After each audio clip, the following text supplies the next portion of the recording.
When you train in the weight room, fitness room, whatever you want to call it, off the mat training is really the best way to put it for what we do, because we're grapplers, whether we do judo, sambo, jiu-jitsu, wrestling, whatever it may be, MMA, whatever we do, we do it on a mat generally, or in a ring or cage or whatever your sport is. And when you're off the mat, that's off the mat training, so here we are. Remember, we're training to be, we want a fighter's physique. We don't necessarily want to look like a bodybuilder or a weightlifter or power lifter. Those are separate great sports in and of themselves. And if you want to do bodybuilding, and really, this is bodybuilding by the way, but it's because you're building your body. But as a sport, I'm talking about the competitive sport of bodybuilding, they have different goals for that.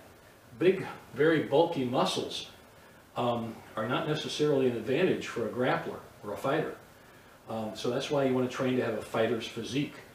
I'm certainly no beautiful physique myself, but through the years that I've been training, my strength has always been a good part of what I do. I've applied my strength effectively and efficiently in my technical skills, so they work together.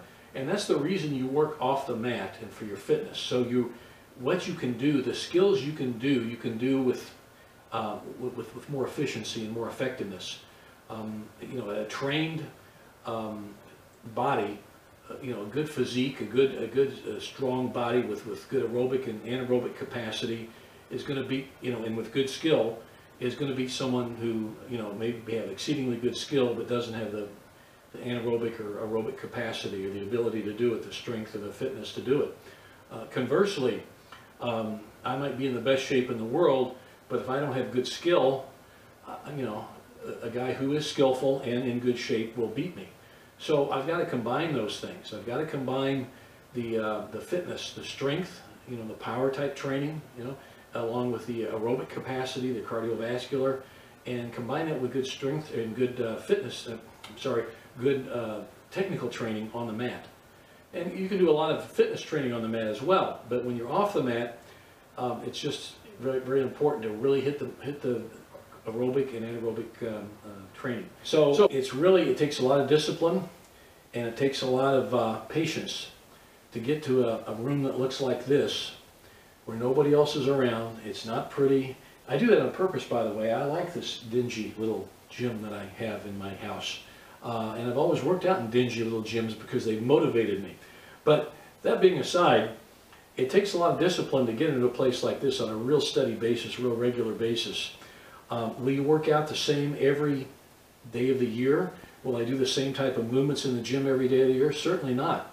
Depends on if I'm in a phase of training. If I'm in a training cycle or a work periodization leading up to a major contest or a tournament, I'm going to be working totally different week by week, actually, in what I'm going to be doing here in the gym.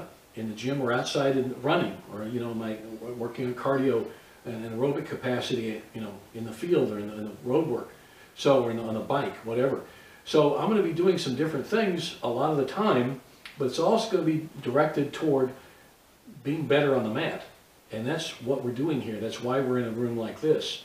And so really, if you look at it as drudgery, I might also add this, you'll never be good at it.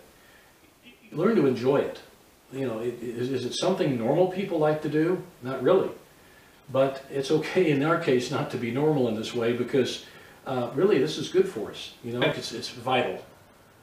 You just can't get enough on the mat. You can work your skills. You can work a lot of fitness and conditioning on the mat. Get a lot of randori, you know, free time, a lot of drill training. Those are great. What happens off the mat is pretty darn important too.